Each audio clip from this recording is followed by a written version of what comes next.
जब आप और बाबर आजम बैटिंग कर रहे थे, आप ओपन आए तो मोहम्मद आमिर आप बॉलिंग करवा रहे थे। पहली बॉल के ऊपर आप बीट हुए तो उन्होंने आपको आके कुछ इशारा सा किया, फिर 2-3 दफ़ा ओवर के अंदर आके वो कुछ बात कर रहे थे, जैसे फील हो रहा था कुछ एग्रेशन दिखा रहे हैं आपको। क्या बातचीत चल रही थी उस टाइम, वो ज़रा शेयर करिए। सर ये अगर मैं ना बताऊं तो Time I use is here, and please ask question related to PSN and Peshawar Zalmi, please, and raise your hand for the question. Thank you. अस्सलामुअलैकुम साइम, जियो न्यूज़ से। साइम, टॉप 3 अगर पेशावर ज़ल्मी का देखें तो आप, मोहम्मद हारिस और बाबर आजम जो बन रहे हैं, आप तीनों ही ऐसे प्लेयर हैं जो वन डाउन भी खेलते हैं और ओपन भी जो है वो कर लेते हैं। माइंडसेट क्या और क्या प्लान बनाए कि तीन आपका, आप, बाबर एंड हारिस, ये जो टॉप 3 बन रहे हैं?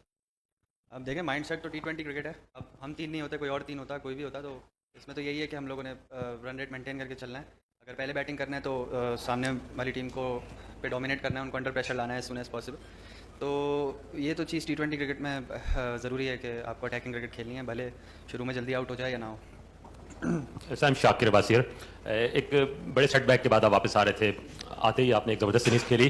मैच प्रैक्टिस ना होने के बावजूद, एक इंजरी से निकल के वापस आने के बावजूद, लग नहीं रहा था कि साइम जो है वो इतने गैप के बाद वापस आया। तो क्या साइम बाकियों से क्या डिफरेंट प्रिपरेशन करता है मेंटली एंड टेक्निकली कि वो आता है और एक बेहतरीन इनिंग्स खेल के चला जाता है? मेरा ख्याल है मेरी प्रैक्टिस पूरी थी, इसीलिए मैं PSL का मैच खेल रहा था। ऐसा कुछ नहीं है कि मैंने कोई कमी छोड़ी थी प्रैक्टिस में। इनिंग्स की जहाँ तक बात करें तो ये कुछ बेसिक चीज़ें होती हैं, मेरा अपना प्लान होता है। अब दूसरों से डिफरेंट मैं नहीं सोचता इस बारे में कि दूसरों से डिफरेंट है या नहीं है, दूसरों सबका अपना अपना गेम होता है।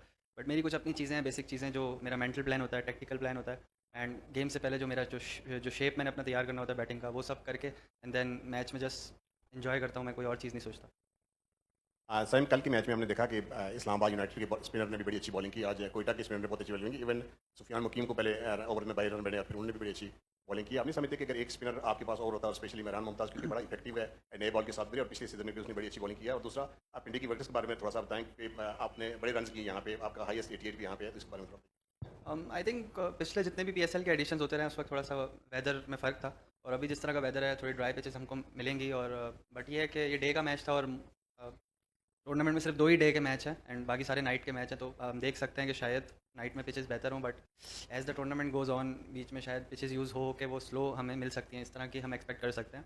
But still credit goes to Quetta, उन्होंने बहुत अच्छा खेला। 200 प्लस रन किया ऐसी विकेट पे, आसान नहीं था करना। एंड चेजिंग में जिस तरह विकेट आई थिंक और स्लो हो गई थी, but they executed very well in the bowling, और हम जिस तरह से नहीं बना सके, but we can expect in future also कि इस तरह की पिचेस मिल सकती हैं हमें। अस्सलाम वालेकुम साइम, अबू बकर तार फ्रॉम क्रिकविक। साइम, टॉस के डिसीजन को किस तरह रेट करेंगे कि समहाउ मिसकैलकुलेट तो नहीं किया? जिस तरह के हमने देखा उन्होंने 200 पहली इनिंग्स में लगाया, तो आपने बाद में चेज़ करने में बिल्कुल भी आसानी नहीं थी। प्लस ज़ल्मी की जो बॉलिंग पिछले 1-2 साल से स्ट्रगल कर रही है, 240 भी चेज़ करवाया लास्ट सीजन, तो अभी फिर 200 कंसीडर किया। समहाउ आप समझते हैं कि कुछ ना कुछ वीकनेसेस हैं अभी भी? आई थिंक कोचेस को ये चीज़ नज़र आ रही होगी कि हमारे में क्या वीकनेसेस हैं या क्या हमारी स्ट्रेंथ्स हैं, उसके मुताबिक ही वो टीम बना रहे हैं। एंड जहाँ तक आपने चेस की बात की कि हम लोग लाइक टॉस की आपने जहाँ तक बात की, तो आई थिंक वो डिसीजन कुछ सोच के ही लिया गया था। और आप जहाँ तक देखें तो शॉट्स तो लगे हैं, छक्के भी लगे हैं, बाउंड्रीज लगी हैं। तो आई थिंक हमारी एग्जीक्यूशन में कमी थी, उस चीज़ को हम देखेंगे, सीखेंगे, एंड ये जिस तरह मैच आ रहे हैं इसमें से चीज़ें लर्न करने की कोशिश करेंगे, तो फिर आगे जाके हमें फ़ायदा हो। साहिब, दिस इज़ जाहिद फारूक मलिक, समा TV। आपने कहा कि वो बहुत अच्छा खेले, लग रहा है उनके 3 ओवर थे 216, आपकी भी 50 लगा दे तो 4 प्लेयर इतना स्कोर कर सकते हैं। तो वो अच्छा खेले कि 5-0 पे आपके गए हैं, आप अच्छा नहीं खेले? क्योंकि नज़र तो यही आ रहा है कि 7 प्लेयर अगर डबल फिगर क्रॉस नहीं करते, उनमें से 5-0 पे आउट होते हैं, तो वो तो अच्छा खेलेंगे, लेकिन आप भी तो बुरा खेले हैं। टर्निंग पॉइंट आप क्या समझते हैं मैच का, क्या था? बाबर का आउट होना या तसलसल के साथ विकेटें गिरना? आप सही कह रहे हैं, हम भी बुरा खेले हैं, वो भी अच्छा खेले हैं। 200 वाली कंडीशंस नहीं थी, बट हम लोगों ने 200 कंसीड किए और उन्होंने 200 बनाए, तो वो भी अच्छा खेले। हमने भी बुरा एग्जीक्यूट किया। मैं वही कह रहा हूँ आपसे कि इस एग्जीक्यूशन से हम लोग सीखेंगे और देखेंगे कि हमारा कॉम्बिनेशन क्या बेहतर हो सकता है, या हम लोग की एग्जीक्यूशन में क्या कमी है जो आगे हम अप्लाई करने की कोशिश करेंगे। कोशिश की आपने, एक अरसे के बाद आप क्रिकेट में वापस आए, तो टीममेट के साथ एडजस्टमेंट प्रॉब्लम तो नहीं हुई? प्रॉब्लम क्यों होगी सर? ये तो नज़र आ रही थी कि आप एक एंड पे खड़े हैं, बाकी जा रहे हैं। नहीं सर, वो शायद आपका नज़रिया हो सकता है, बट आई डोंट थिंक ऐसी कोई बात थी। Time is very short. Please ask question very short. Please, thank you. Saim, जब आप और बाबर आजम बैटिंग कर रहे थे, आप ओपन आए तो मोहम्मद आमिर आप बॉलिंग करवा रहे थे। पहली बॉल के ऊपर आप बीट हुए तो उन्होंने आपको आके कुछ इशारा सा किया, फिर 2-3 दफ़ा ओवर के अंदर आके वो कुछ बात कर रहे थे, जैसे फील हो रहा था कुछ एग्रेशन दिखा रहे हैं आपको। क्या बातचीत चल रही थी उस टाइम, वो ज़रा शेयर करिए। सर ये अगर मैं ना बताऊं तो जस्ट कमेंट्स पास होते रहते हैं कि बॉलर बोलता है कि मारो, बैट्समैन बोलता है कि बॉल करो, बॉल टेस्ट करके दिखाओ, ये वो, तो ये सब चलता रहता है, पास होते रहते हैं comments, but nothing serious. Play बहुत इंपॉर्टेंट है। आपने देखा कि कोयटा ने पहले 6 ओवर में 65 विदाउट लूजिंग अ विकेट, आपके पहले 6 ओवर में 45 और 3 विकेटें। सेटबैक यही था।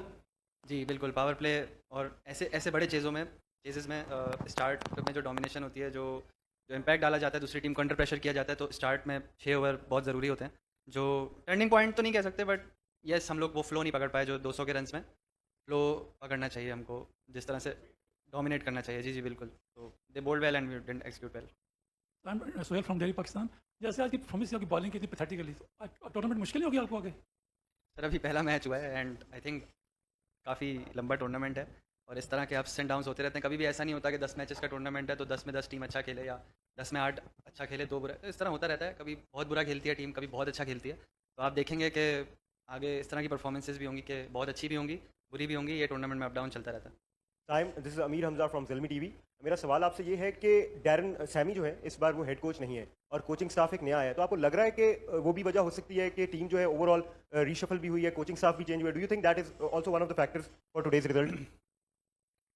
नहीं, अब खेलना तो अंदर प्लेयर्स ने है, अब ऐसा तो नहीं कह सकते कि कोई कोच नहीं आया तो उसकी वजह से हम मैच हार गए।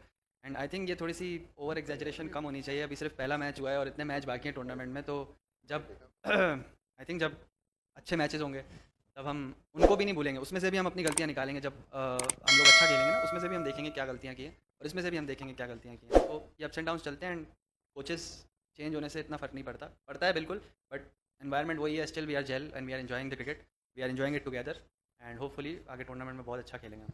Thank you everyone. I hope